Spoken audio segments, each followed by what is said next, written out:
ассалому алайкум бинандагони арҷманд. имрӯз панҷшанбе 19 феврал аст. шуморо ба дидани барномаи хабарию таҳлили ахбори озодӣ даъват мекунем. ин барнома аз студияи марказии радиои озодӣ дар шаҳри Прага тақдими шумо мешавад. сархати мавзӯъҳои асосии ин нашр аз ин қарор аст. дар ҳоле ки мусалмонони саросари дунё фарорасии моҳи шарифи рамазонро ҷашн мегиранд, қонунгузорони Русия талош доранд намози дастаҷамъӣ дар биноҳои ғайриистиқоматиро манъ кунанд. як сокини муъминобод бо иттиҳоми куштори бераҳмонаи ҳамсараш боздошт шудааст. додситонӣ ҳоло дар худкушии зани аввалин шахс ҳам шубҳа баён мекунад. ҳамин парвандаҳои ҷиноятӣ дар истеҳсолоти ягона якҷоя карда шуданд. масъулият ба дӯши фурудгоҳи Хуҷанд аст ва ё ширкати Сомонер дуҷониб якдигарро дар афзоиши нархи билети ҳавопаймо гунаҳгор мекунанд. дар тоҷикистон моҳи рамазон фаро расид. барои бисёр сокинони мусалмони ин кишвар ин моҳи бисёр муҳим дониста мешавад ва онҳо рӯза мегиранд. моҳи рамазонро бисёр муҳоҷирони корӣ дар Русия ҳам риоя ва талош мекунанд рукнҳои муҳими он аз ҷумла намозгузориро ҳам сари вақт ба иҷро расонанд. дар ҳамин ҳол ин шабу рӯз як гурӯҳе аз вакилони дума пешниҳод карданд ки намозгузории дастаҷамона ва ташкили ҷамоатҳои динӣ дар биноҳои истиқоматии саросари Русия манъ карда шавад. инҳо пешниҳод карданд дар қонун дар бораи озодии виҷдону иттиҳодиҳои динӣ ва кодекси манзил тағйирот ворид карда шавад. ҷузъиёти бештари онро аз ҳамкорам Шаҳлои Гулхоҷа мешунавем. вакилони рус мехоҳанд намозгузорӣ ва баргузории ҷамоатҳои динӣ дар биноҳои ғайриистиқоматӣ ва иншооти марбут ба онро манъ кунанд. тарҳи қонун дар ин бора ба Думаи давлатӣ ироа шудааст. дар посух раиси идораи марказии динии мусулмонони Русия пешниҳод кардааст ки намозгузориро дар марказҳои савдо ва мағозаҳо иҷозат бидиҳанд. У нас мечеть маленькая, поэтому мест не хватает, а мусульман много. гурӯҳи вакилони иборат аз 67 нафар аз ҷумла Геннадий Зюганов, Леонид Слуцкий, Сергей Миронов, Алексей Нечаев ва Пётр Толстой муовини раиси Думаи давлатӣ гуфтанд, норозигии сокинони маҳаллӣ боиси таҳияи тарҳи қонунӣ маҳдудкунанда шудааст. онҳо мехоҳанд ки ба қонун дар бораи озодии виҷдону иттиҳодиҳои динӣ ва кодекси манзил тағйирот ворид карда шавад. мо зидди ягон маросими динӣ нестем, вале бигузор онҳо дар ҷойҳои муносиб иҷро карда шаванд. биноҳои серҳуҷра макони оромӣ ва истироҳат барои калонсолону кӯдаконанд. ман фикр намекунам ки ғалоғулаи намозгузорон дар хонаҳо, даромадгоҳҳо ва майдончаҳои бозӣ оромии сокинонро халалдор намекунад. гуфта мешавад дар қонун намозгузорӣ ва ибодат барои маскунони худи биноҳои истиқоматӣ дар манзилҳои зисташон иҷозат дода хоҳад шуд, аммо дар тарҳи феълӣ ин муқаррарот ҳанӯз илова карда нашудааст. лоиҳаи қонун аллакай аз ҷониби намояндагони ҷамоатҳои протестантӣ мавриди интиқод қарор гирифт. раҳбари идораи марказии динии мусулмонони Русия дар суҳбат бо хабаргузории русӣ РБК гуфтааст ки мамнуият мушкилотро ҳал намекунад. ба назари ӯ бояд дар маконҳои ҷамъиятӣ барои намозгузорӣ ҷойҳои махсус ташкил карда шавад. дар бисёре аз кишварҳо дар мағозаҳо ва марказҳои тиҷоратӣ ибодатгоҳҳоро ташкил карданд ки барои 4 ё 5 нафар пешбинӣ шудаву намози ҷамоат нест. намозашонро хондаву мераванд ва ба касе халал намерасонанд.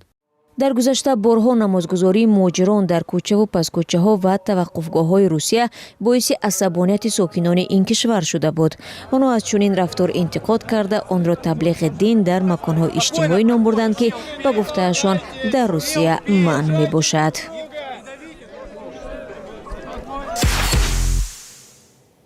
дар ҷануби Тоҷикистон баъди ҳодисаи қатли бераҳмонаи зани ҷавоне сохторҳои тафтишотӣ ба нақши шавҳари ӯ таваҷҷӯҳи бештар карданд. маълум шуд ки дар давоми 3 соли гузашта яке паи дигаре ҳамсари аввалу дуюми ин мард ҷон доданд. агар дар ҳодисаи аввал марги зан чун худкушӣ сабт шуда буд, дар ҳолати дуюм далелҳои даст доштани шавҳар дар куштори ҳамсар ошкор гардидааст. 2 ҳодисаи марги занҳо ва хулосаҳои аввалияи тафтишотро аз гузориши ҳамкорам Муҳаммад Вафо Ризозода мебинем. мумкин аз парвандаи Наврӯзи Зафар, сокини 29 солаи ноҳияи Муъминобод ғафстар ва иттиҳомаш ҳам сангинтар шавад. як ҳамсараш худкушӣ карда, дигаре дар хонаи волидонаш кушта шудааст. در هر دو قضیه نوروزی ظفر را گمانزد می‌دانند. از جانب پرکراتور ولایت ختلان آیدی حالت بخشکشی رساندن همسر اولش پرونده جنایتی بیدار کرده شده است. بعد هر دو همین پرونده جنایتی در استحصالات یگانه یکجا کرده شدند و عین حال هر دو حالت مورد تفتیش قرار دارد. نوروزی ظفر را 3 ماه پیش با گمانی به قتل رسانیدن همسری دومش جوهربی دولتشاه دستگیر کردند. حادثه ماه دکبر سال 2025 روی داده. جوهربی همگی 27 سال داشت. مقامات گفتند به بدن او 11 کار زده شده است. همسری اولی نوروزی ظفر 3 سال پیش خودکشی کرده است. دادستانی ناحیه مومن آباد گفت حالا هر دو پرونده را یک جای تحقیق دارند. از جانب پرکراتور ناحیه با ماده 134 قسم 2 بند پرونده جنایتی آغاز کرده شد. نسبت از چاره پیشگیری در نمود حبس پیشگی تطبیق کرده شده است. این حال که تفتیشات با ادامه دارد. در حالت تمام شدن تفتیشات قرار نهایت قبول کرده می شود. معلوم نیست نوروزی ظفر از همسری اولش فرزند دارد یا نه. از همسری دوم جوهربی دولتشاه 2 فرزند داشته است. در حکومت ناحیه مومن آباد گفتند که حالا فرزندان او را پدر و مادر جوهربی نگاهبین دارند. همچون سرپرستی سوغم مسئول سوغم هم خودم رفتگی از حالت نو خبردار شدگیم وابسته به تربیه فرزندان او که حاضر در تربیه پدر و مادر همون دختر هستند. تمام چاره ها دیده شده است. مقامات اجرایی حکومت دولتی ناحیه در این مسئله به توجه نیست. جوهربی دولتشاه 1 هفته پیش از کشته شدن از همسر جدا شده است. هر سال در تاجیکستان هزارها عائله از هم می‌پاشند ولی بحث و جنجال طرفها باقی میماند. از جمله برای تقسیم مال و ملک، گرفتن فرزندان و یا مسکون کردن زن در خانه شوهر سابقش. در سال 2025 بیش از 8,500 خانواده از هم جدا شده است. در نتیجه به اطلاع کمیته کار با زنان تاجیکستان قریب 7,500 کودک یا بی پدر و یا بی مادر به اصطلاح زنده یتیم ماندند. ایالات متحده آمریکا و ازبکستان سازشنامه دسترسی به معدن را در قلمرو این کشور آسیای مرکزی امضا کردند. خبرگزاری ریترز روز 19 فوریه خبر داد که از جانب واشنگتن سازشی با نام چهارچوب سرمایه‌گذاری مشترک را مقامات کورپوراسیون مالیوی رشد بین‌المللی ایالات متحده آمریکا امضا کردند. این سازش تحقیق و آموزش، استخراج و کارکرد معدن و تطبیق دیگر طرح‌های اینفراساختاری را پیش بینی می‌کند. پرزیدنت دونالد ترامپ ماه نوامبر سال 2025 رهبران 5 کشور آسیای مرکزی را در واشنگتن پذیرفته نیت تحکیم همکاری و سرمایه‌گذاری به منطقه را بیان کرد که آنجا تا حال روسیه و چین سرمایه‌گذاران کلیدی به حساب می‌روند. ماه فوریه ترامپ با 11 کشور از جمله ازبکستان در زمینه استخراج و کارکرد ذخیره‌های زیرزمینی یادداشت تفاهمی امضا نمود. سلام، اگر خط و خبر می‌خواهید ما داریم. نوید بامدادی، سرخط خبرها، اخبار تاجیکستان و جهان، گزارش‌ها و تحلیل‌ها. چی می‌گذرد و چرا؟ دانستن فهمیدن است. زمینه یا اپ ما را بگیرید. در این آخرها با دلیل برف و خطر ترمه‌فرایی مشکل سفر از شمال تاجیکستان به دوشنبه با نقلیات زمینی بیشتر شده. برخی تلاش میکنند از راه هوایی استفاده کنند. عادتا نرخ بلیط هواپیما هم در زمستان ارزان می شود ولی امسال چنین نشد. مسافران از گران بودن بلیط شکایت میکنند. در جواب شرکت هوایی میگوید که خدمات فرودگاه خوجند نیز ارزان نیست. در نشست مطبوعاتی که هفته گذشته در خوجند جریان گرفت این مسئله به یک بحث داغ میان رهبریت فرودگاه خوجند و نماینده سامان ایر در این ولایت تبدیل شد. تفصیلات در گزارش فرزان محمدی. گوش کنید نماینده سامان ایر همینجا هست همینجا. رد و بدل رئیس فرودگاه خوجند قربان علی مردان با نماینده شرکت هواپیمایی سامان ایر در نشست خبری. بحث بر سر نرخ بلیط سفر از خوجند به دوشنبه صورت گرفت. زمانی که روزنامه‌نگاران درباره امکان دادن سبوکی به دانشجویان و اعضای دیگر جامعه به ویژه در فصل زمستان سوال دادند. در 2 ماه آخر بنابر برفریزی زیاد رواهای ساکنان از راه زمینی دوشنبه چناق دشوار گشته است. در حقیقت خط سیری که ما اجرا میکنیم بین شهر خوجند و پایتخت کشورمان شهر دوشنبه، این خط سیر خصوصیت تجارتی ندارد. این خط سیر دارای خصوصیت اجتماعی است و ارزش اصلی اجرای خط سیر از درآمدی به دست آمده زیاد میباشد. یک مسئله دیگر رو ذکر کردنی هستم که در زمستان برای تامین بخطری پروازها ما محلول ضد یخبندی استفاده میبریم که خیلی نرخ آن گران میباشد. از همین سبب ما تخفیف ما چی قیمت کرده میرم دیر ما میزنیم شما خریده نمیرین که ما یک وقت شما در قیمت کرده ما شما در 70-80% ما سیتکه دادیم شما را چی دروغ میگی باجا این گران است یک دروغ میگی تو بارو تهمت کرده سیده اینجا چی گام میزنید آجا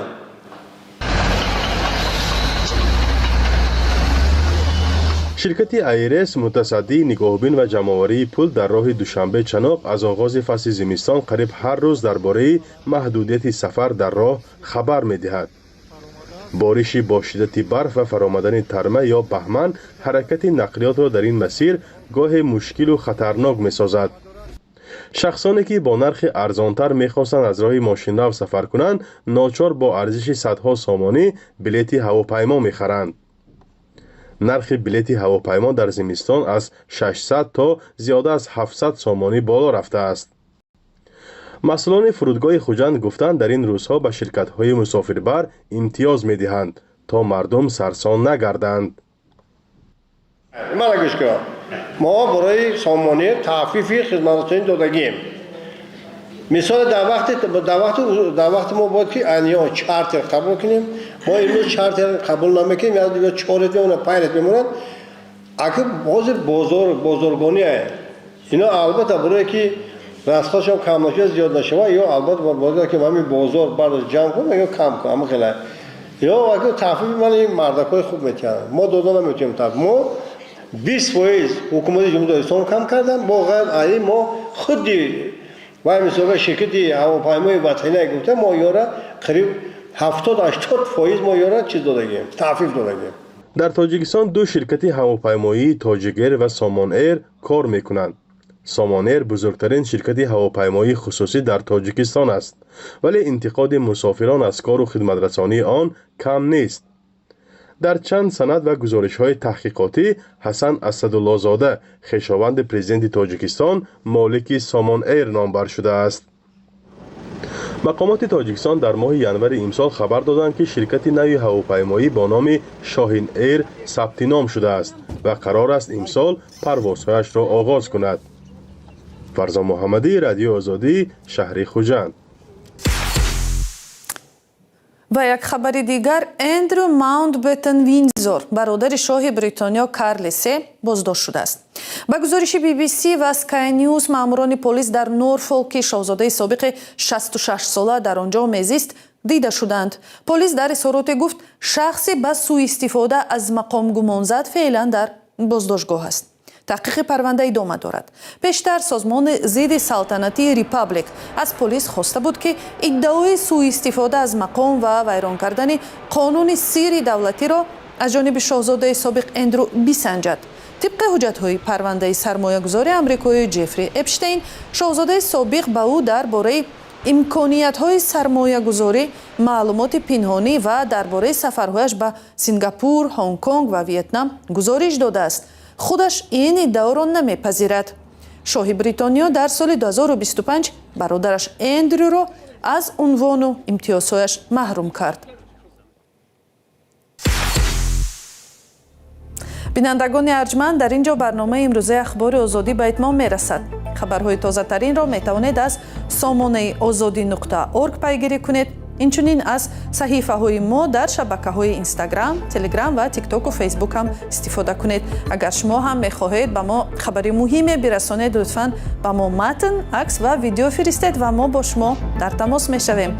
رادیو آزادی برای ارائه خبرهای مهم در خدمت شما است. خدا نگهبان.